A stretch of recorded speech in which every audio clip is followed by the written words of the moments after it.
നമ്മുടെ ആ ഒരു പ്രഗ്നൻസി ടൈം സ്റ്റാർട്ട് ചെയ്യുമ്പോൾ തന്നെ നമുക്ക് ആ ഒരു സംഭവം മനസ്സിലാവാൻ തുടങ്ങും എന്നുള്ളത്. ഫസ്റ്റായിട്ട് ലേബർ റൂമിലേക്ക് കയറുന്നു ഇരിക്കുമ്പോൾ PV ചെക്ക് ചെയ്തെന്ന് ആലോചിച്ചിട്ട് ഇപ്പോഴേ എനിക്ക് ടെൻഷനാണ് കേട്ടോ. Hello everyone, welcome back to my YouTube channel. എല്ലാവർക്കും പുതിയൊരു വീഡിയോയിലേക്ക് വീണ്ടും സ്വാഗതം. അപ്പോൾ എല്ലാവരും സുഖമായിട്ടിരിക്കാമെന്ന് വിശ്വസിക്കുന്നു കേട്ടോ. നമ്മൾ വീണ്ടും വീഡിയോ അപ്ലോഡ് ചെയ്യാൻ തുടങ്ങി, കുഴപ്പമില്ലാത്ത റെസ്പോൺസും കാര്യങ്ങളും നമുക്ക് വരാൻ തുടങ്ങിയിട്ടുണ്ട്. അപ്പം സപ്പോർട്ട് ചെയ്തുകൊണ്ട് നിൽക്കുന്ന എല്ലാവർക്കും താങ്ക്സ്. വീണ്ടും നമ്മുടെ വീഡിയോസ് വാച്ച് ചെയ്യാം. അപ്പോൾ ഇന്നത്തെ നമ്മുടെ വീഡിയോ വന്നിട്ട് നിങ്ങൾ തംബ്നെയിൽ കണ്ടതുപോലെ തന്നെ എൻ്റെ ഫസ്റ്റ് പ്രഗ്നൻസി ജേർണി അല്ലെങ്കിൽ എൻ്റെ ഡെലിവറി സ്റ്റോറി ഒക്കെയാണ് ഇന്ന് നമ്മൾ ഷെയർ ചെയ്യുന്നത് കേട്ടോ. അപ്പോൾ ഇന്ന് നമ്മുടെ വീഡിയോ ആദ്യമായിട്ട് കാണുന്നവരാണെന്നുണ്ടെങ്കിൽ പ്ലീസ് ടു സബ്സ്ക്രൈബ് ചെയ്യാം, ലൈക്ക് ചെയ്യുക ആൻഡ് ബെലൈക്കൺ അമർത്താം. അപ്പോൾ നമുക്ക് കാര്യങ്ങൾ പറഞ്ഞു തുടങ്ങാം, ലാഗ് അടിപ്പിക്കേണ്ട. അപ്പം without any further to let's get started.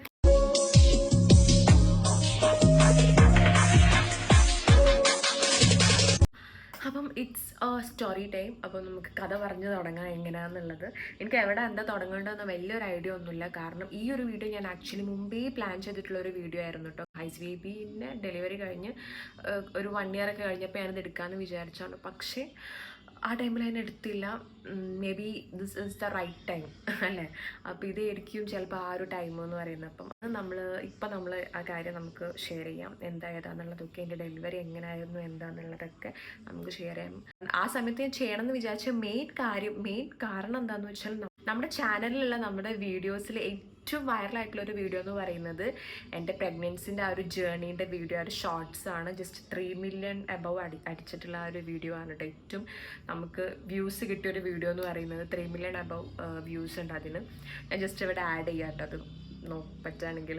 അപ്പം ആ ഒരു വീഡിയോൻ്റെ അടിയിൽ തന്നെ നമുക്ക് ഒരുപാട് കമൻറ്റ്സ് വന്നിട്ടുണ്ട്. കാരണം വയറ് നോക്കിയിട്ടുണ്ട്. ഞാൻ ഒന്നിനും റെസ്പോണ്ട് ചെയ്തിട്ടില്ല കേട്ടോ ആ ടൈമിൽ. സോ എന്താണെന്നുള്ളതൊക്കെ ഞാനിപ്പോൾ ഈ ഒരു വീഡിയോയിൽ നമുക്ക് ഷെയർ ചെയ്യാം. അപ്പം 2020 August 27th ഈ ഒരു ഡേറ്റ്സിലാണ് എൻ്റെ മാരേജ് കഴിയുന്നത് കേട്ടോ. 2020 ഞാൻ മാരീഡ് ആവുന്നത്.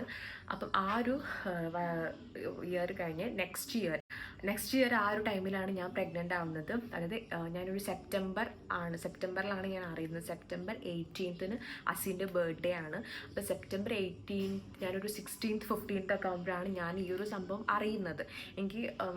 എനിക്ക് നോർമലി നമ്മൾ പീരീഡ്സിൻ്റെ ഡേറ്റ് തെറ്റുമ്പോൾ തന്നെ, അതായത് പീരീഡ്സിൻ്റെ എനിക്ക് കറക്റ്റ് ഡേറ്റിൽ തന്നെ 1-2 ദിവസം അങ്ങോട്ടും ഇങ്ങോട്ടും ആവാറുള്ളൂ. അല്ലെങ്കിൽ മിക്കതും കറക്റ്റ് ഡേറ്റിനാണ് എനിക്ക് പീരീഡ്സ് ഉണ്ടാവില്ല. അപ്പം ആ പീരീഡ്സിൻ്റെ ഡേറ്റ് ഒന്ന് തെറ്റുമ്പോൾ തന്നെ എനിക്ക് ഭയങ്കര ഇറിറ്റേഷനാണ്. ഇറിറ്റേഷൻ മാത്രമല്ല, എനിക്ക് നമ്മുടെ ഗ്യാസൊക്കെ എന്ന് പറഞ്ഞാൽ വയറിങ്ങനെ വീർക്കില്ല. അതുപോലെ എനിക്കിങ്ങനെ വയറിങ്ങനെ കുറച്ചിങ്ങനെ ഒന്ന് ബൾജ് ചെയ്തിട്ടുള്ള പോലെ ഇങ്ങനെ പുറത്തേക്ക് കാണുന്ന ടൈപ്പിൽ വയറ് വീരും ഒരു പീരീഡ്സ് തെറ്റുമ്പോൾ തന്നെ. പിന്നെ എനിക്ക് ഭയങ്കര ഒരു സഫക്കേഷനും. അപ്പം ഇത് അറിയുന്നതിൻ്റെ കുറച്ച് മുമ്പ് ഡേറ്റ് അങ്ങോട്ടും ഇങ്ങോട്ടും തെറ്റിയ സമയത്ത് 1-2 തവണ നമ്മൾ ചെക്ക് ചെയ്തിട്ടുണ്ട്. അപ്പോൾ ആ ടൈമിലൊക്കെ നെഗറ്റീവാണ് വന്നത്. പിന്നെ ഈ ഒരു September 16th 15th or 16th ഞാൻ ചെക്ക് ചെയ്യുന്നത് കേട്ടോ. സമയത്ത് ഞാൻ എൻ്റെ വീട്ടിലേക്ക് നിൽക്കാൻ വേണ്ടി വന്നതാണ് കേട്ടോ. അപ്പം ഞാനങ്ങനെ ഉമ്മൻ്റെ അടുത്ത് ഇങ്ങനെ ജസ്റ്റ് പറഞ്ഞിട്ട് നമ്മൾ ഒരു സ്ട്രിപ്പ് വാങ്ങി ജസ്റ്റ് ടെസ്റ്റ് ചെയ്തപ്പം പോസിറ്റീവാണ്. അപ്പം 15th ഞാനിത് ടെസ്റ്റ് ചെയ്യുന്നത്. 15th 16th ഇത് ടെസ്റ്റ് ചെയ്തത്, ഇത് അറിയുന്നത്. 18th അസിൻ്റെ ബർത്ത്ഡേ ആണ്. അപ്പോൾ ഫസ്റ്റ് ബർത്ത്ഡേ ആയതുകൊണ്ട് തന്നെ സെക്കൻഡ് ബർത്ത്ഡേ ആണ്. അപ്പം ഈ ഒരു ഫസ്റ്റ് ബർത്ത്ഡേക്ക് ഞാൻ ഒരു ഗിഫ്റ്റ് കൊടുത്തു. അപ്പോൾ സെക്കൻഡ് ബർത്ത്ഡേക്ക് ഇനി എന്ത് സ്പെഷ്യലായിട്ട് ഗിഫ്റ്റ് കൊടുക്കണം എന്നുള്ളൊരു കൺഫ്യൂഷനിൽ നിൽക്കുന്ന ടൈമായിരുന്നു. ഞാനൊരു ഗിഫ്റ്റോ കാര്യങ്ങളോ ഒന്നും വാങ്ങിയിട്ടൊന്നുമില്ലായിരുന്നു. അപ്പം ഈ ഒരു സംഭവം പറഞ്ഞപ്പോൾ പിന്നെ എനിക്ക് ഭയങ്കര എക്സൈറ്റഡ് ആയി. ഓക്കെ, ബർത്ത്ഡേക്ക് ഇങ്ങനെ ഗിഫ്റ്റ് കൊടുക്കാം, ഈ ഒരു സംഭവമൊക്കെ ബർത്ത്ഡേക്ക് ഗിഫ്റ്റായിട്ടെന്ന് വിചാരിച്ചിട്ട് അങ്ങനെ ഒരു പ്ലാനിൽ ഞാൻ എന്താക്കി.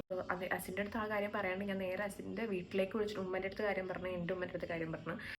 ആ ബർത്ത്ഡേൻ്റെ അന്ന് ഞാനാണെങ്കിൽ എൻ്റെ വീട്ടിൽ നിന്ന് അസിൻ്റെ വീട്ടിലേക്ക് വരുന്നതാണ്. അപ്പോൾ അവിടുന്ന് ജസ്റ്റ് ഒരു ഫംഗ്ഷൻ ആക്കാമെന്നുള്ള പ്ലാൻ ഉണ്ടായിരുന്നു. അപ്പം ആ ഒരു പ്ലാനിൽ ഇതും കൂടി ഇൻക്ലൂഡ് ചെയ്തിട്ട് ഞാൻ 1-2 കസിൻസിനെയൊക്കെ വിളിച്ച് നമുക്ക് ജസ്റ്റ് ബർത്ത്ഡേ ആണ്, അപ്പോൾ ബർത്ത്ഡേ സെലിബ്രേറ്റ് ചെയ്യാന്നുള്ളതിൽ അങ്ങനെ കുറച്ച് ഫാമിലി മെമ്പേഴ്സൊക്കെ അന്ന് വന്നിട്ടുണ്ടായിരുന്നു കേട്ടോ. അങ്ങനെ ഈ ഒരു കേക്ക് കട്ടിങ് ടൈമിൽ ഞാൻ ഗിഫ്റ്റ് കൊടുക്കുന്നതിലാണ് ഞാനൊരു കുഞ്ഞൊരു ബോട്ടിലിൽ എനിക്ക് നല്ല ഓർമ്മയുണ്ട്. പക്ഷേ അത് കാണാനില്ല, സാധനം കാണാനില്ല. പൊട്ടി. അപ്പോൾ ആ ഒരു ബോട്ടിലിൽ ഇങ്ങനെ ഒരു പേപ്പർ റോൾ ചെയ്തിട്ട് ഇട്ടിട്ട് അതിലാണ് ടോക്കൺ ഓഫ് ലവ് എന്ന് പറഞ്ഞിട്ട് അതും ആക്കിയിട്ട് അപ്പം ഇത് തുറന്നു നോക്കിയപ്പോൾ പസിക്കൊന്നും മനസ്സിലായിട്ടില്ല. അത് കഴിഞ്ഞിട്ട് കുഞ്ഞൊരു ബോക്സിൽ ആണ് ഞാനിത് റാപ്പ് ചെയ്തിട്ട് ഗിഫ്റ്റ് റാപ്പൊക്കെ ഇട്ടിട്ട് ഞാൻ ഈ ഒരു ബോക്സിലാണ് ഈ ഒരു ടെസ്റ്റ് ചെയ്തിട്ടുള്ള സംഭവം വെച്ചിട്ട് നമ്മൾ ഗിഫ്റ്റ് കൊടുത്തത്. അപ്പം ഞാൻ ആ വീഡിയോ ഇവിടെ ആഡ് ചെയ്യാട്ടോ, ഇങ്ങനെ കഥ പറയാട്ടുള്ളൂ. അങ്ങനെയാണ് ഞാൻ എൻ്റെ പ്രഗ്നൻസി അനൗൺസ് ചെയ്യുന്നത് കേട്ടോ. അങ്ങനെയാണ് അസീൻ്റെ അടുത്ത് കാര്യം പറഞ്ഞത്. ആ ഒരു സമയത്ത് ആക്ച്വലി നമ്മൾ രണ്ടുപേരും പ്രഗ്നൻ്റ് ആവാൻ വേണ്ടിയിട്ട് പ്രിപ്പയർഡ് ആയിരുന്നു കേട്ടോ. അപ്പം നമ്മൾ ഇത് ടൈമിൽ ഭയങ്കര ഹാപ്പിയായി. ഇങ്ങനെ അസി ആണെങ്കിലും ഭയങ്കര ഹാപ്പിയായി, ഭയങ്കര ഇമോഷണലി ആയിട്ടുള്ള ഭയങ്കര സീനൊക്കെ ആയിരുന്നു കേട്ടോ. അങ്ങനെ ഞങ്ങൾ അടുത്തുള്ള ഡോക്ടറെ കൺസൾട്ട് ചെയ്തു. സംഭവം ഉറപ്പിച്ച് ഒരു 3 months ഒക്കെ കഴിഞ്ഞ് 3 months കഴിഞ്ഞിട്ടില്ല, ഒരു തേർഡ് മന്ത് വരെ ഭയങ്കരമായിട്ട് ശ്രദ്ധിക്കണം എന്നാണല്ലോ പറയാം. മിക്ക ആൾക്കാരും 3rd month വരെ ആക്ച്വലി ആരടുത്ത് പറയൂല. 3rd month വരെ ഭയങ്കര കെയർ ചെയ്തിട്ട് കൊണ്ടുപോകണം എന്നൊക്കെ എല്ലാവരും പറയും. അത് ആ ഒരു സമയത്ത് ആക്ച്വലി ഞാനത് റിയലൈസ് ചെയ്തു കേട്ടോ. കാരണം 3rd month ഇങ്ങനെ പെട്ടെന്നൊരു ദിവസമാണ് ഞങ്ങൾ മേലത്തെ റൂമിലാണ് കിടക്കുന്നത്. അപ്പം ഞങ്ങൾ വിൻഡോ കാര്യങ്ങളൊക്കെ ഓപ്പൺ ചെയ്തിട്ടുണ്ടായത്.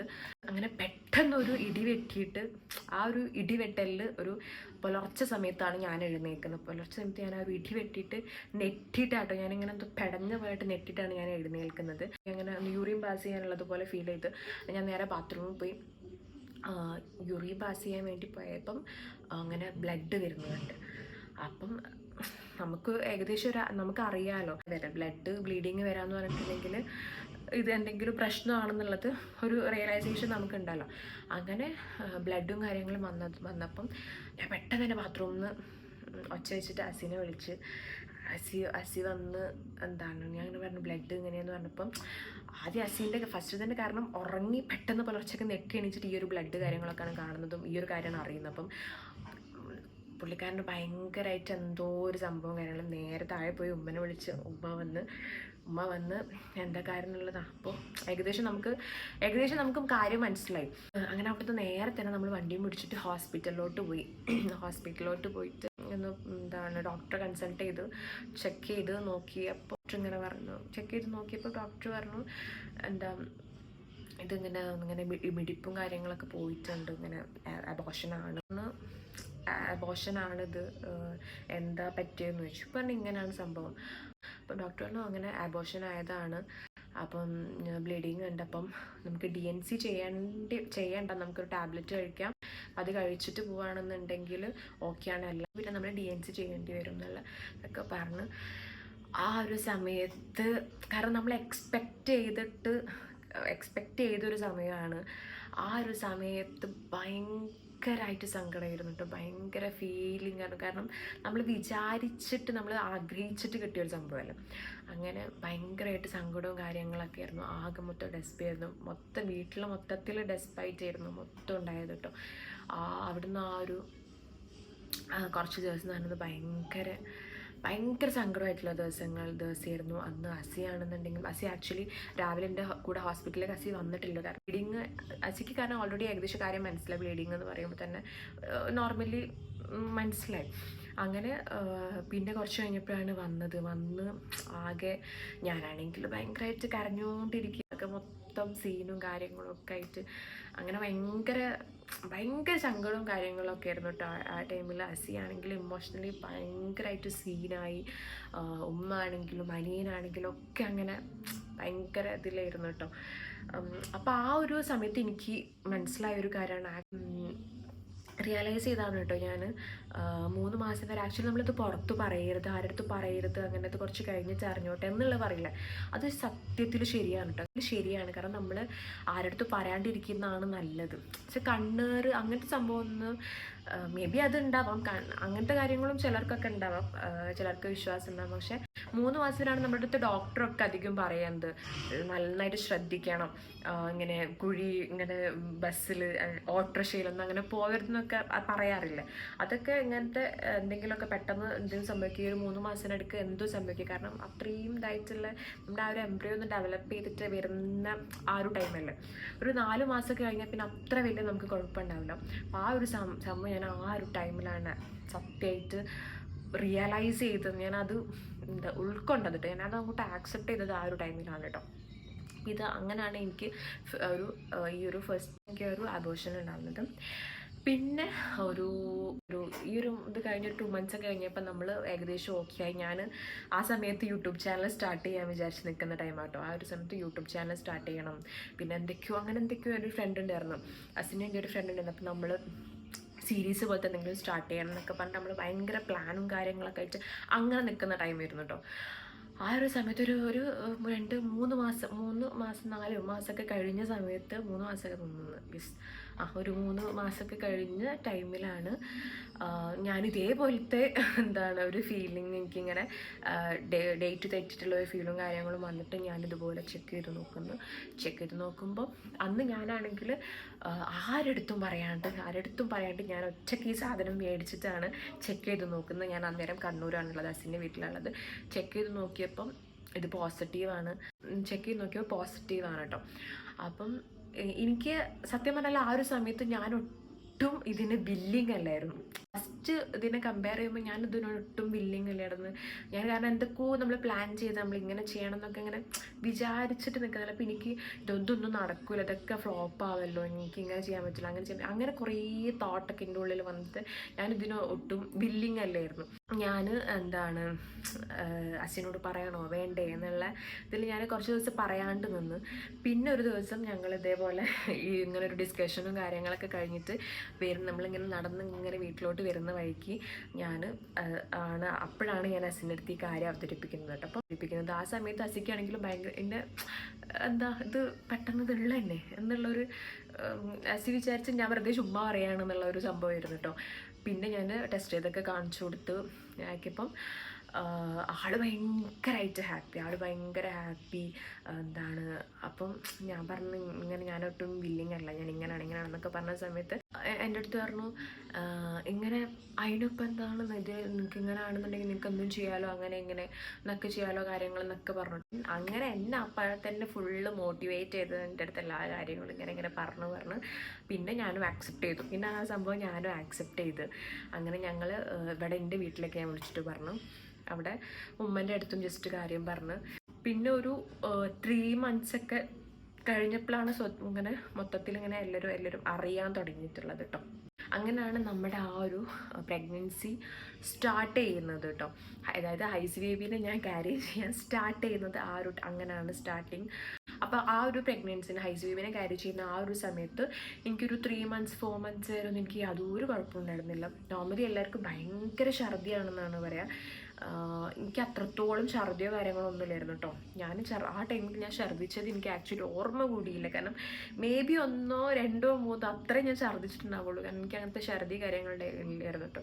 പിന്നെ കുറച്ചൊരു ക്ഷീണവും കാര്യങ്ങളും ഉണ്ടാവും, നമ്മളെ ബോഡിയിൽ ചേഞ്ചസ് വരുമല്ലോ. അപ്പോൾ അതുകൊണ്ട് ഹോർമോണൽ ചേഞ്ച് കാര്യങ്ങളൊക്കെ വരുന്നുണ്ട്. അതിൻ്റെ ആ ഒരു ക്ഷീണം പ്രാളം അങ്ങനത്തെ ഒക്കെ ഉണ്ടായിരുന്നു. അല്ലാണ്ടുള്ള ഛർദി അങ്ങനത്തെ ഭയങ്കര ഇറിറ്റേഷൻ ആയിട്ടുള്ള അങ്ങനത്തെ സീനൊന്നുമില്ലായിരുന്നുണ്ട്. പക്ഷേ ആ സമയത്ത് എനിക്കുണ്ടായ ഒരു പ്രശ്നം എന്ന് പറഞ്ഞാൽ ഞാൻ ഇമോഷണലി ഭയങ്കര സീനായിരുന്നു.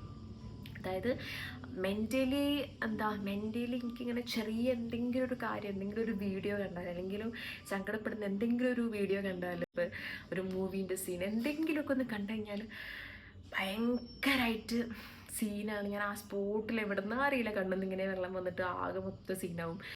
ആ ഒരു സമയത്താണ് വേറൊരു കാര്യം നമുക്ക് മനസ്സിലാവും. നമ്മുടെ പാരൻസൊക്കെ നോർമലി നമ്മുടെ അടുത്ത് പറയുന്നൊരു കാര്യമുണ്ട്, നീയൊന്നും പ്രസവിക്ക് എന്നിട്ട് പറയ ബാക്കി, അന്നേരം നിനക്ക് മനസ്സിലാവും ഇതിൻ്റെ വേദന.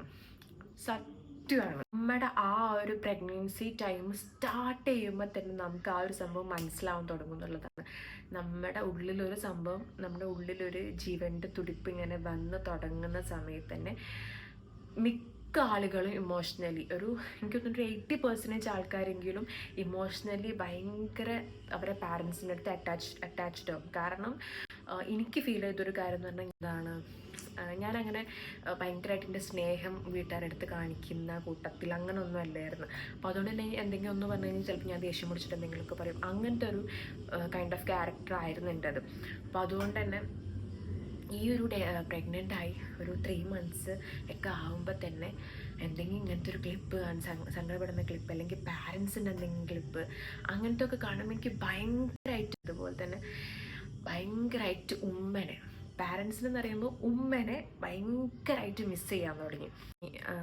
ഭയങ്കര മിസ്സിങ് ആയിരുന്നു ആ ടൈമിൽ. ഞാൻ ചില സമയത്തൊക്കെ ഞാനിങ്ങനെ കരഞ്ഞിരിക്കും, എന്നിട്ട് അസിൻ്റെ അടുത്ത് പറയും എനിക്ക് ഇങ്ങനെ തോന്നുന്ന, എനിക്ക് അങ്ങനെ തോന്നുന്ന അതൊന്നുമില്ല, കുഴപ്പമില്ല, അങ്ങനെയെന്ന് പറഞ്ഞിട്ട് ഇങ്ങനെ കുറേ മാനേജ് ചെയ്ത് പോകും. ഒരു സമയത്ത് ഞാനിങ്ങനെ സങ്കടപ്പെട്ടിരുന്ന സമയത്ത് ഞങ്ങൾ ജസ്റ്റ് ഒന്ന് നാട്ടിലേക്ക് വന്ന് ജസ്റ്റ് ഒന്ന് ഞങ്ങൾ ഫാമിലി ആയിട്ട് ഉമ്മയും ഞങ്ങളെല്ലാവരും ജസ്റ്റ് ഒന്ന് ചില്ല് ചെയ്യാൻ വേണ്ടിയിട്ട് ഒന്ന് വയനാടൊക്കെ പോയി. അങ്ങനെ ഒന്ന് ചില്ലൊക്കെ ചെയ്തപ്പം ജസ്റ്റ് ഒന്ന് മെൻ്റലി ഒന്ന് ജസ്റ്റ് ഓക്കെ ആയി. അങ്ങനെ കുറേ സിറ്റുവേഷൻസൊക്കെ ആ ഒരു ടൈമിലുണ്ടായിരുന്നു കേട്ടോ.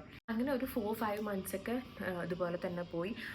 6th 7 അങ്ങനെ എനിക്ക് അത്ര വലിയ ടാസ്ക് ഒന്നുമില്ല. ആ ഒരു സമയത്ത് 4 മന്ത്സൊക്കെ ആയ സമയത്ത് വെച്ചാണ് ഞാൻ യൂട്യൂബ് ചാനൽ സ്റ്റാർട്ട് ചെയ്യുന്നത് കേട്ടോ.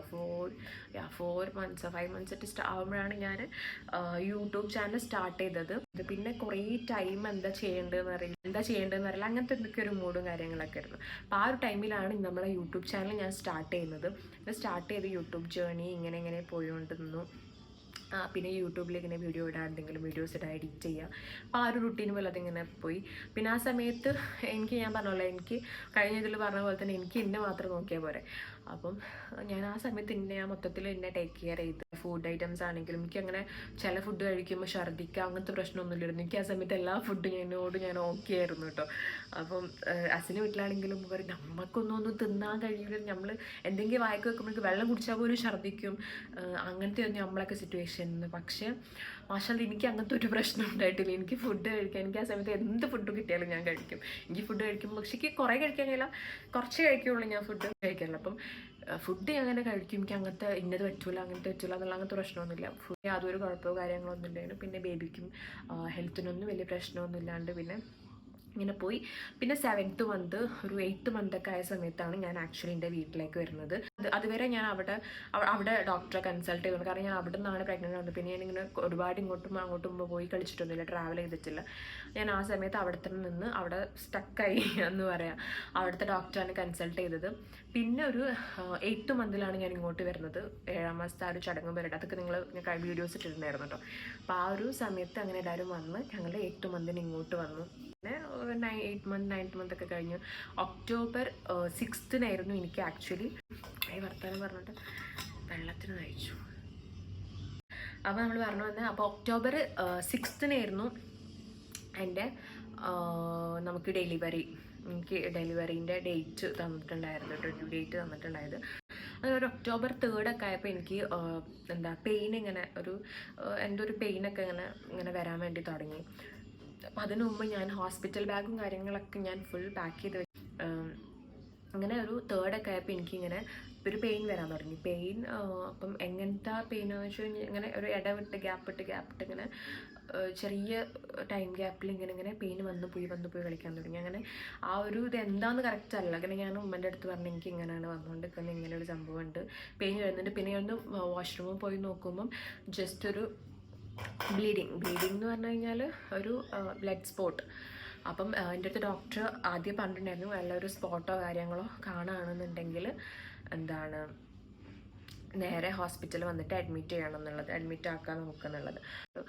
അങ്ങനെ നമ്മളെന്താക്കി, ഞാനിങ്ങനെ പറഞ്ഞ് പോകാമെന്ന് പറഞ്ഞപ്പം അശ്വിൻ പറഞ്ഞു നമുക്ക് എന്തായാലും എന്നാൽ പോയിട്ട് കാണിച്ചു നോക്കാം എന്നുള്ളത്. അങ്ങനെ ഞങ്ങൾ നേരെ ഡോക്ടറെ പോയി കൺസൾട്ട് ചെയ്ത് അവിടുന്ന് PVയും കാര്യങ്ങളൊക്കെ ചെക്ക് ചെയ്ത് കഴിഞ്ഞപ്പോൾ ഡോക്ടർ പറഞ്ഞു ഓക്കെ ഇത് കോൺട്രാക്ഷൻ ആണ്, ഇങ്ങനെ പെയിനാണ് വന്നുകൊണ്ടിരിക്കുന്നത്. സോ നമുക്കിവിടെ തന്നെ അഡ്മിറ്റ് ചെയ്യാം എന്തായാലും ഡേറ്റ് കുറേ ദിവസമൊന്നും അങ്ങോട്ടല്ലല്ലോ.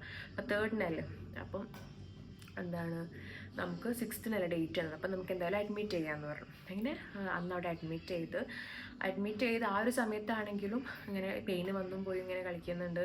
പിന്നെ നമ്മൾ ഒരു പുലർച്ചെ ഒരു 4 മണിയൊക്കെ ആയ സമയത്ത് നമ്മളടുത്ത് ലേബർ റൂമിലേക്ക് എത്താൻ പറഞ്ഞു. അപ്പം ഓക്കെ 4 മണിക്ക് ഞങ്ങളടുത്ത് ചെല്ലാൻ പറഞ്ഞു. ഞങ്ങൾ ആ സമയത്ത് പോയി ഫസ്റ്റായിട്ട് ലേബർ റൂമിലേക്ക് കയറുന്നു.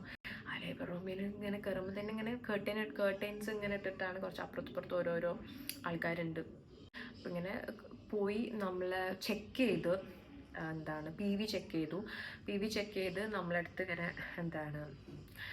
പറഞ്ഞ് PV ഒക്കെ ചെക്ക് ചെയ്ത് ഇതാക്കിയിട്ട് ഞങ്ങളുടെ തിരിച്ചു പോകാൻ പറഞ്ഞു. അങ്ങനെ രാവിലെ ഒരു 8 മണിയോ 7 മണി അങ്ങനെ 7 മണി 8 മണി ആ ഒരു സമയം നമ്മളടുത്ത് വരാൻ വേണ്ടി പറഞ്ഞു കേട്ടോ.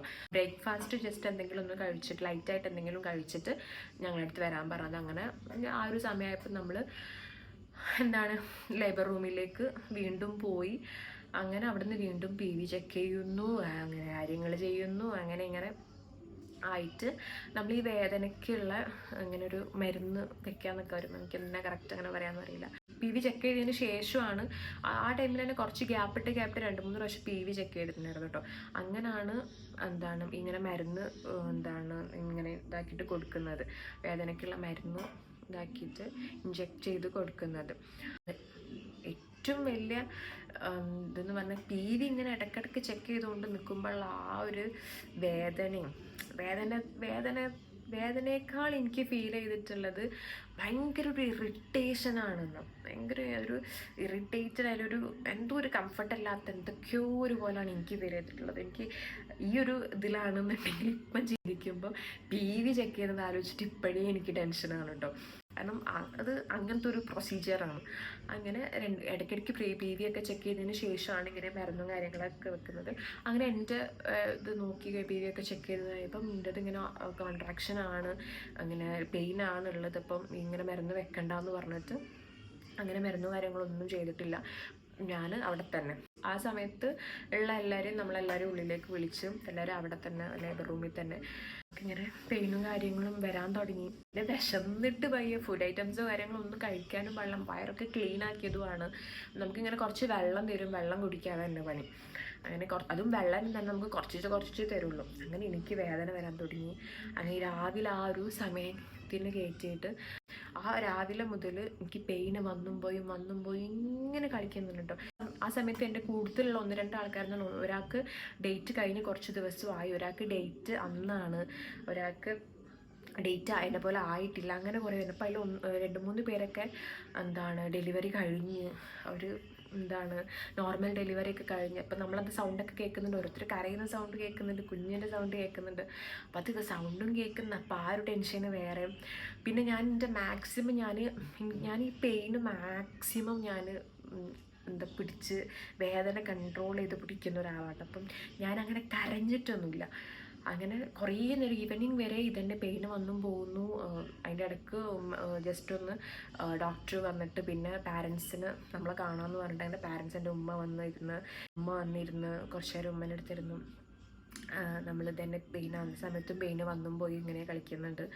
അങ്ങനെ കുറച്ച് കഴിഞ്ഞ് ഇവർ പിന്നെയും വന്നിട്ട് PV ചെക്ക് ചെയ്യുന്ന പറഞ്ഞാൽ 1, 2, 3 തവണ ഒന്നല്ല PV ചെക്ക് ചെയ്യുന്നത്, എത്രയോ പ്രാവശ്യം. അതും 3 ഡോക്ടേഴ്സ് ഉണ്ടായിരുന്നു. 3 ഡോക്ടേഴ്സ് മാറി PV ചെക്ക് ചെയ്യണം. അങ്ങനെ ഇങ്ങനെ ഒരുപാട് ഗ്യാപ്പില്ലാണ്ട് ഈ ചെക്ക് ചെയ്യുന്ന സമയത്ത് ഞാനിങ്ങനെ ചെക്ക് ചെയ്യുന്ന സമയത്ത് ഞാൻ ഡോക്ടറെ അടുത്ത് വീണ്ടും എനിക്ക് അതുകൊണ്ട് ഞാൻ പറഞ്ഞു എന്താണ് ഇപ്പം ചെക്ക് ചെയ്ത് പോയിട്ടുള്ളൂ, ഇപ്പം വീണ്ടും ചെക്ക് ചെയ്യണം. അപ്പം പറഞ്ഞു ഇല്ല, ഞങ്ങളുടെ പ്രൊസീജിയറാണ്, അത് ചെയ്തേ പറ്റൂ, അതിങ്ങനെ നോക്കണം എന്നുള്ളത്. അങ്ങനെ ഈ PV ചെക്ക് ചെയ്തോണ്ടിരിക്കണമെങ്കിൽ ഈവനിങ് ആയിട്ട് എനിക്ക് കോൺട്രാക്ഷൻ ഉണ്ട്, പക്ഷേ വേണ്ടത്ര ഓപ്പൺ ആയിട്ടില്ല. അങ്ങനെ പിന്നെ എൻ്റെ ആ ഒരു 7 മണി ആ സമയമായിട്ടുണ്ട് തോന്നുന്നു. മാക്സിമം ആ ഒരു സമയം വരെ ഞാൻ അത്രത്തോളം പെയിൻ അനുഭവിച്ചു. ഈവനിങ് ഒക്കെ ആകുമ്പോഴേക്ക് പെയിൻ നന്നായിട്ട് കൂടാൻ തുടങ്ങി. ആ പെയിൻ കൂടുന്നതിനനുസരിച്ചിട്ട് എനിക്കെന്താ ഛർദ്ദിക്കാം. എനിക്ക് മാത്രം അവിടെ ഒരു ബക്കറ്റ്. ഒരു പ്രാവശ്യം ഞാൻ ഛർദ്ദിച്ച് ചെയ്ത് കഴിഞ്ഞതിന് ശേഷം ഇങ്ങനെ വോമിറ്റ് ചെയ്തുകൊണ്ട് വന്നപ്പോൾ എനിക്കൊരു ബക്കറ്റ് കൊണ്ട് വെച്ചെന്ന്.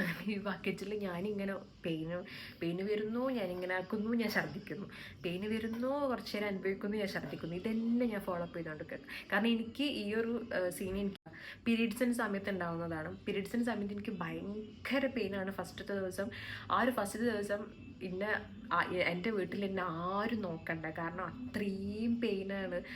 ബാത്റൂമിൽ ഇങ്ങനെ പോയിട്ട് വരാം. പെയിനോണ്ട് തന്നെ ഞാൻ ലാസ്റ്റ് ഒരു പെയിൻ കില്ലർ കഴിച്ചു കഴിഞ്ഞാൽ എനിക്ക് ആ വേദന മാറുള്ളൂ. കാരണം അത്രത്തോളം പെയിനാണ് എനിക്ക്. പെയിന് മാത്രമല്ല, ഞാനിങ്ങനെ വൊമിറ്റ് ചെയ്തുകൊണ്ടിരിക്കും. അപ്പോൾ ഭയങ്കര വൊമിറ്റ് ചെയ്യുന്നതിനനുസരിച്ച് നമുക്ക് ബ്ലഡ് ബ്ലീഡിങ്ങും ഇങ്ങനെ പോയോണ്ടിരിക്കുകയല്ലോ. അപ്പോൾ അത് ഭയങ്കര സീൻ. അപ്പോൾ അതേ സീൻ തന്നെയാണ് എനിക്ക് ഈ ഒരു പ്രഗ്നൻസിൻ്റെ കേസിലും ഈ ലേബർ പെയിൻ വന്നപ്പോൾ എനിക്ക് ഉണ്ടായത്. ഓരോ പെയിന് വരുന്ന സമയത്തും ഞാനിങ്ങനെ വൊമിറ്റ് ചെയ്തുകൊണ്ടിരിക്കുക. അങ്ങനെ ലാസ്റ്റ് ഞാൻ അത്രയും ടയേർഡായി, കാരണം ഫുഡില്ല, അത്രയും ബോഡി അത്രയും വീക്കായി ടയേർഡായി. അങ്ങനെ ഡോക്ടറിൻ്റെ അടുത്ത് അങ്ങനെ ഞാൻ കൺസൾട്ട് ചെയ്യുന്ന എന്നെ നോക്കുന്ന ഡോക്ടർ വന്നിട്ട് എൻ്റെ അടുത്ത് പറഞ്ഞു അങ്ങനെ നമുക്ക് മിക്കവാറും C-സെക്ഷൻ നോക്കേണ്ടി വരും. ഇങ്ങനെയാണ് പറഞ്ഞ വാക്ക്. ഇങ്ങനെ കേട്ടോ, ആൾ സ്റ്റക്കാണ്, ഇങ്ങനെ തിരിയുന്നില്ല, അവിടെ സ്റ്റക്കായി നിൽക്കുകയാണ് ചെയ്യുന്നത്. പിന്നെ ഇനിയിപ്പം അല്ലാന്നുണ്ടെങ്കിലാണെങ്കിലും പുഷ് ചെയ്ത് നോക്കണം എന്നുണ്ടെങ്കിൽ എനിക്ക് എന്താണ് കുറച്ച് എനർജി വേണം. കാരണം ഞാൻ അത്രയും 99% ഞാൻ വീക്കായി എനിക്ക് ഇനി ഒന്നിനും കഴിയുന്നില്ല. കാരണം എനിക്ക് ബോധം ഇങ്ങനെ പോകാനുള്ള ആ ഒരു അവസ്ഥയിലായിട്ടാണ് ഉള്ളത്. അങ്ങനെ എൻ്റെ ആ ഒരു വൈറ്റ് ഡ്രസ്സാണ് നമ്മൾക്കൊണ്ട് ഇടിപ്പിച്ചത്. അപ്പോൾ ആ ഒരു വൈറ്റ് ഡ്രസ്സിലാണെങ്കിൽ ബ്ലഡും കാര്യങ്ങളൊക്കെ ആയിട്ടുണ്ട്. എനിക്കങ്ങനെ ഒന്ന് ജസ്റ്റ് ഒരു ഡ്രസ്സിലിങ്ങനെ വെള്ളം എന്ന് എനിക്ക് ഭയങ്കര ബുദ്ധിമുട്ടാണ്. അപ്പം ഞാൻ അവിടെ സിസ്റ്ററോട് ചോദിച്ചിട്ട് ഞാൻ പറഞ്ഞു എനിക്കിത് ചേഞ്ച് ചെയ്യണമെന്ന് പറഞ്ഞിട്ട് അങ്ങനെ ഉമ്മനെ വിളിച്ചിട്ട് വീണ്ടും ഒരു തുണി വാങ്ങിച്ചു കൊടുത്ത് ഞാൻ അത് ചേഞ്ച് ചെയ്ത് അങ്ങനെ ചേഞ്ചും കാര്യങ്ങളൊക്കെ ചെയ്തിട്ട് പിന്നെ ഡോക്ടർ ഇങ്ങനെ വന്ന് പറഞ്ഞതിന് ശേഷം അവിടെ പാരൻസിൻ്റെ അടുത്ത് സംസാരിക്കുന്നുണ്ടായിരുന്നു. അങ്ങനെ ജസ്റ്റ് നമുക്കൊരു 2 hour അല്ലെങ്കിൽ 1 hour 2 hour കൂടെ നോക്കാം. അവർ ഒന്നും കൂടി ട്രൈ ചെയ്യും. നമുക്ക് ഒരു 1 hour 2 hour കൂടെ നോക്കാം, എന്തായാലും മാക്സിമം നോക്കാമെന്ന് പറഞ്ഞു. അങ്ങനെ വീട്ടുകാർക്കാണെന്നുണ്ടെങ്കിൽ ഈ സിസേറിയൻ എന്ന് പറയുമ്പോൾ തന്നെ ടെൻഷനല്ല. അങ്ങനെ എൻ്റെ ഹസ്ബൻഡിനാണെങ്കിലും അങ്ങനെ തന്നെ. അപ്പം വേണ്ട, നമുക്ക് ഹസ്ബൻഡാണെങ്കിൽ നോർമൽ നോക്കാം, കുറച്ചും കൂടി വെയിറ്റ് ചെയ്യാമെന്ന് പറഞ്ഞ് അങ്ങനെ 1 hour കഴിഞ്ഞ് 2 hour കഴിഞ്ഞ് വീണ്ടും അതിന് അറ്റ് ലാസ്റ്റ് പിന്നെ എൻ്റെ അടുത്ത് ഡോക്ടർ, ഞാൻ അത്രയും വീക്കായ സമയത്ത് ഡോക്ടറിൻ്റെ അടുത്ത് വന്നിട്ട് പറഞ്ഞു ഹസ്ന ഞാൻ ഹസ്ബൻഡിനോട് സംസാരിച്ചിട്ടുണ്ട്, ഹസ്ബൻഡൊക്കെ സംസാരിക്കണമെങ്കിൽ സംസാരിക്കാം, കാര്യം പറഞ്ഞോ സിറ്റുവേഷൻ പറഞ്ഞോ എന്താണെന്നുള്ളത് പറഞ്ഞിട്ട്. അങ്ങനെ ഞാൻ ജസ്റ്റ് ഒന്ന് ലേബർ റൂമിൻ്റെ പുറത്ത് ഡോർ തുറന്നാൽ അവിടെ നിന്നുള്ളോട്ട് കയറ്റി ചെറിയൊരു വരാന്തയുണ്ട്. നമ്മുടെ ലേബറിൽ റൂമിലുള്ള ഇവർക്കുള്ള വിസിറ്റേഴ്സ് മാത്രമല്ല. അപ്പോൾ അവിടേക്ക് അസി വന്നിട്ടുണ്ടായിരുന്നു, അസിയും ഉമ്മയും വന്നിട്ടുണ്ടായിരുന്നു. അപ്പം ഞാൻ ഈ ഒരു ബ്ലഡിലും ഇങ്ങനെയൊക്കെ ആയിട്ടാണത്. അപ്പം ഞാൻ അവിടെ പോയിട്ട് അസിൻ്റെ അടുത്ത് പറഞ്ഞു എനിക്കിനി കഴിയൂല കാശ്, ഞാൻ മാക്സിമം ഞാൻ നോക്കുന്നുണ്ട്, എനിക്ക് വയ്യ, ഞാൻ ടയേർഡായി, ഞാൻ വയ്യ. അപ്പം ആ ഒരു സമയത്ത് എൻ്റെ ആ ഒരു കോലവും എൻ്റെ ആ ഒരു അവസ്ഥയും കണ്ടിട്ട് പിന്നെ അസിക്കും മനസ്സിലായോ ഓക്കെ ഇത് നടപടി ആവൂല എന്നുള്ളത്. അങ്ങനെ അതിന് ശേഷം ഡോക്ടർ പറഞ്ഞു നമുക്കൊരു 1/2 hour കൂടെ നമുക്ക് നോക്കാം എന്തായാലും. പിന്നെ അതും നോക്കി പിന്നെയും ജസ്റ്റ് PV ചെയ്തതിന് ശേഷം അവർ പറഞ്ഞു ഇതിങ്ങനെ ആളിങ്ങനെ ഇനിയും ഇപ്പോൾ ഇതാക്കിയിട്ടുണ്ടെങ്കിൽ ഇങ്ങനെ പൊക്കിൾ കൂടി ചുറ്റിപ്പോകുമ്പം മഷി ഇതാവും എന്നൊക്കെ പറഞ്ഞിട്ടാണ് നമ്മൾ സെക്ഷനിലോട്ട് പോകുന്നത്. അപ്പം ആ ലാസ്റ്റ് മൊമെൻറ്റിൽ പറഞ്ഞ് നമുക്കിത് ചെയ്യാമെന്നുള്ള പെട്ടെന്നുള്ള പരിപാടി പറഞ്ഞിട്ട് സെക്ഷൻ സിയിലേക്ക് പോകാമെന്നുള്ളത് പറഞ്ഞ് ഒരു പേപ്പർ കൊണ്ടുവന്നു. ജസ്റ്റ് എൻ്റെ അടുത്ത് സൈൻ ചെയ്യിപ്പിക്കാൻ ആ ഒരു ചെയ്യാമെന്ന് പറയുന്ന ആ ഒരു ടൈമിലേക്കുള്ള ആ സൈൻ ചെയ്തൊന്നും ആക്ച്വലി ഞാൻ പാതി ബോധത്തിലേക്ക് സൈൻ ചെയ്തിട്ടുണ്ടാകും. കാരണം എനിക്ക് അത്രയും ഞാൻ വീക്കായിരുന്നു. ഞാൻ അത്ര ടയേർഡായി സൈൻ ചെയ്ത പാട് ഞാൻ അങ്ങനെ വീഴാട്ടോ ചെയ്തത്. അവിടെ നിന്ന് എന്നെ ഷിഫ്റ്റ് ചെയ്യുന്നതൊന്നും ഞാൻ അറിഞ്ഞിട്ടില്ല. ഷിഫ്റ്റ് ചെയ്ത് റൂമിലോട്ട് ഓപ്പറേഷൻ തിയേറ്ററിലോട്ട് എന്നെ ഷിഫ്റ്റ് ചെയ്ത് ഞാൻ ആ സമയത്ത് ഞാൻ പാരൻസിന് ഉമ്മനെ കണ്ടിക്കണോ ഹസിനെ കണ്ടിക്കണോ ഒന്നും എനിക്ക് ഓർമ്മയില്ല കേട്ടോ, സത്യത്തിൽ ഇപ്പോഴും ഓർമ്മയില്ല. അങ്ങനെ നേരെ അവർ പറയുന്നത് കണ്ടിട്ടുണ്ടെന്നൊക്കെയാണ്, പക്ഷെ എനിക്ക് ഓർമ്മയില്ല അത്. അങ്ങനെ നേരെ ഓപ്പറേഷൻ തിയേറ്ററിലേക്ക് കൊണ്ടുപോയി. ഓപ്പറേഷൻ തിയേറ്ററിലെത്തി അവിടുന്ന് ഇഞ്ചക്ഷൻ വെച്ചൊക്കെ എന്തൊക്കെയോ എനിക്ക് ഒരു ഓർമ്മയുള്ള ആ ഒരു പെയിനോ കാര്യങ്ങളോ ഒന്നും എനിക്കൊരു ഓർമ്മയും കൂടി ഇല്ല കേട്ടോ. അത് കഴിഞ്ഞതിന് ശേഷം പിന്നെ ഓപ്പറേഷൻ സ്റ്റാർട്ട് ചെയ്തപ്പോഴും ഇവിടുന്ന് നമുക്ക് അനസ്തേഷ്യ ചെയ്യുമല്ലോ. ആ അനസ്തേഷ്യ അടിച്ചതിന് ശേഷമാണെന്നുണ്ടെങ്കിൽ ബോധമുണ്ടോയെന്ന് സത്യം പറഞ്ഞാൽ എനിക്ക് ബോധം ഉണ്ടായിരുന്നോ എന്താണെന്നൊന്നും എനിക്ക് ഓർമ്മയില്ല. ഞാൻ ലാസ്റ്റ് ഇങ്ങനെ ഒരു ബോധം പോലെ എനിക്ക് തോന്നിയത് ഹൈസി ബേബീനെ ഡോക്ടർ എടുത്തിട്ട് ഹസ്ന മോനാണ് കേട്ടോ എന്ന് പറഞ്ഞത് മാത്രം. എന്നിട്ട് ഇപ്പുറത്ത് വന്നിട്ട് എനിക്ക് ജസ്റ്റ് ഒന്ന് കാണിച്ചെന്നതിലും മുഖമൊന്നും ഞാൻ കണ്ടിട്ടില്ല. മോനാണെന്ന് പറഞ്ഞ ആരതുള്ളൂ. ഞാൻ അത്രയും വീക്കായിട്ടാണ് ഉണ്ടായത്. പിന്നെ വേഗം ICUവിലേക്ക് ഷിഫ്റ്റ് ചെയ്തു. പിന്നെ നമ്മൾ ആ അനസ്തേഷ്യ അടിച്ചിട്ടുള്ള നമ്മൾ ആ റൂമിൽ നിന്ന് നമ്മൾ പിന്നെ ICUവിലുള്ള ആ ഒരു അവസ്ഥ എന്ന് പറഞ്ഞാൽ ഭയങ്കര അവസ്ഥ ആണ് കേട്ടോ. കാരണം നമ്മളിങ്ങനെ വിറയ്ക്കുക ചെയ്ത് എനിക്ക് ഫീൽ ചെയ്തൊരു കാര്യം എന്ന് പറഞ്ഞാൽ ഞാനിങ്ങനെ വിറച്ചുകൊണ്ടിരിക്കും, ഇങ്ങനെ കയ്യൊക്കെ ഇങ്ങനെ ഷിവർ ചെയ്തുകൊണ്ടിരിക്കുകയാണ്. എന്താ സിറ്റുവേഷൻ, എനിക്കൊരു സാധനം എടുക്കാനൊന്ന് തിരിയാനോ മരണമൊന്നും കഴിഞ്ഞാൽ നമ്മൾ സ്റ്റിച്ച് ഇട്ടിട്ട് അവിടെ മൊത്തം ഇതാക്കിയിട്ട് ഇവിടെ എന്തോ ഒരു വെയിറ്റ്, നമ്മുടെ അബ്ഡോമൻ്റെ ആ ഭാഗത്ത് എന്തോ ഒരു വെയിറ്റ് വെച്ച പോലെയും ബാക്കിയൊന്നും അറിയുന്നില്ല, ഒരു തെരുപ്പ് പോലെയും, അങ്ങനെ എന്തൊക്കെയോ ഒരു സംഭവമായിരുന്നു കേട്ടോ. എൻ്റെ അമ്മ അത് ആലോചിക്കുമ്പോൾ എനിക്ക് ഇപ്പോഴും ഇങ്ങനെ ഇടിക്കുന്നു. അങ്ങനെ ഇതായി. പിന്നെ ബേബീനെ 1-2 പ്രാവശ്യം ഫീഡ് ചെയ്യിപ്പിക്കാൻ വേണ്ടി കൊണ്ടുവരുന്നുണ്ട്. ഞാൻ ബേബീൻ്റെ ഫേസ് ഒന്നും കണ്ടിട്ടില്ല, എനിക്ക് ഓർമ്മയില്ല. അങ്ങനെ പിന്നെ എപ്പോഴും ഒരു മോർണിംഗ് ആവാൻ നേരത്തെ ആ സമയത്ത് അങ്ങനെ ബേബീനെ പിന്നെ ഫീഡ് ചെയ്യാൻ വേണ്ടി കൊണ്ടുവന്ന സമയത്ത് ഞാൻ സിസ്റ്ററോട് പറയുന്നത് എനിക്കൊന്ന് കാണിച്ചു തരുമോ, എൻ്റെ അടുത്തൊന്ന് കിടത്തുമെന്ന് വെച്ചിട്ട്. അപ്പോൾ സിസ്റ്റർ എനിക്കിങ്ങനെ കാണിച്ചു തന്ന് എൻ്റെ അടുത്ത് കിടത്തി. ആ സമയത്താണ് ഞാൻ ഐസി ബേബിനെ ഒന്ന് ജസ്റ്റ് എൻ്റെ ബോഡി ആയിട്ടൊന്ന് ടച്ച് ചെയ്യുന്നത് കൊണ്ട് ഫീൽ ചെയ്യുന്നത് ഞാൻ കാണുന്നത്. അങ്ങനെ നെക്സ്റ്റ് ഡേ മോർണിംഗ് നമ്മൾ റൂമിലേക്ക് ഷിഫ്റ്റ് ചെയ്ത് അപ്പം അങ്ങനെയായിരുന്നു. പിന്നെ ഷിഫ്റ്റ് ചെയ്തതിന് ശേഷം ആണെങ്കിൽ ഇപ്പോൾ ബേബിനെ പറ്റിയവരാണെങ്കിൽ ആ സമയത്ത് ഐസ് ബേബി ആണെങ്കിൽ ഒട്ടും പാൽ കുടിക്കുന്നുണ്ടായിട്ടില്ല. എന്തായാലും ഡെലിവറി കഴിഞ്ഞ ആ ഒരു ദിവസം ഒരു 1 വീക്ക് കഴിയുമ്പോഴേക്കും നോർമലുള്ള വെയിറ്റിനേക്കാളും ബേബി കുറച്ച് വെയിറ്റ് കുറയും. പക്ഷേ ഈ ഒരു 2 ഡേയ്സിൽ ഐസ് ബേബി ഭയങ്കരമായിട്ട് വെയിറ്റ് കുറഞ്ഞു. കാരണം പാലൊന്നും കുടിക്കുന്നുണ്ടായിട്ടില്ല. ഐസ് ബേബിനെ കണ്ണ് പൂട്ടി ഇങ്ങനെ ഇരിക്കട്ടോ, ഇങ്ങനെ നമ്മൾ വായിലേക്ക് വെച്ചു കൊടുത്താലും കുടിക്കൂല. അങ്ങനെ ലാസ്റ്റ് ഒരു ചെറിയൊരു ട്യൂബിലാക്കിയിട്ട് നമ്മൾ കൊടുത്തു. എന്നിട്ടൊന്നും വായ വെക്കില്ല. സിസ്റ്റർമാരൊക്കെ വന്നിട്ട് ചെവി തട്ടുന്നു, കാല് തട്ടുന്നു, എന്നിട്ടൊന്നും ഐസ് ബേബിക്ക് ഒരു അനക്കുമില്ല. അങ്ങനത്തെ ഒരു ഇതൊക്കെ ആയിരുന്നു കേട്ടോ. പിന്നെ ഒരു 2 ഡേയ്സൊക്കെ കഴിഞ്ഞപ്പോൾ റെഡിയായി. ഒരു 3 ഡേയ്സ് കഴിഞ്ഞപ്പോൾ നമ്മൾ അവിടുന്ന് ഡിസ്ചാർജായി, ഓൾമോസ്റ്റ് ഓക്കെ ആയി. അങ്ങനെ നേരെ നമ്മൾ വീട്ടിലെത്തി. അപ്പോൾ ഇതാണ് എൻ്റെ ആ ഒരു പ്രഗ്നൻസി ജേർണി, ഡെലിവറി സ്റ്റോറി എന്നൊക്കെ പറയുന്നത് കേട്ടോ. അപ്പം നമ്മുടെ വീഡിയോ ഇഷ്ടപ്പെട്ടെങ്കിൽ ഒന്ന് ലൈക്ക് ചെയ്യുക, കമൻറ്റ് ചെയ്യുക. പ്രഗ്നൻ്റായിട്ടിരിക്കുന്ന ആരെങ്കിലും ഉണ്ടെങ്കിൽ ഒന്ന് കമൻറ്റ് ചെയ്യാൻ കേട്ടോ. എത്ര മാസമായി എന്നുള്ളതൊക്കെ ഒന്ന് കമൻറ്റ് ചെയ്യാം. നിങ്ങളുടെ ഈ സമയത്തുള്ള ആ ഒരു മൂഡ് സ്വിങ്സ്, ഈ സമയത്തുള്ള കാര്യങ്ങളൊക്കെ ഒന്ന് ഷെയർ ചെയ്യാൻ. ഈ സമയത്ത് നിങ്ങൾ ഏതൊരു നിങ്ങളെ മൂഡ് എന്താണ്, നിങ്ങൾ ഏതൊരു മൂഡിലൂടെയാണ് ഇതിപ്പം പോയോണ്ടിരിക്കുന്നത് എന്നുള്ളതൊക്കെ ഒന്ന് ഷെയർ ചെയ്യാം. ആൻഡ് അപ്പം എന്നും പറയുന്ന പോലെ ഹെൽത്തിന് ഒരു കുഴപ്പമില്ലാണ്ടിരിക്കാൻ വേണ്ടിയിട്ട് നിങ്ങളുടെ പ്രെയറിൽ എന്നെ ഇൻക്ലൂഡ് ചെയ്യാം. പിന്നെ നമ്മുടെ ചാനൽ സപ്പോർട്ട് ചെയ്യുക, സബ്സ്ക്രൈബ് ചെയ്യാത്തവർ സബ്സ്ക്രൈബ് ചെയ്യുക. അപ്പം നെക്സ്റ്റ് ഒരു വീഡിയോ ആയിട്ട് നമുക്ക് വീണ്ടും വരാം. അതുവരെ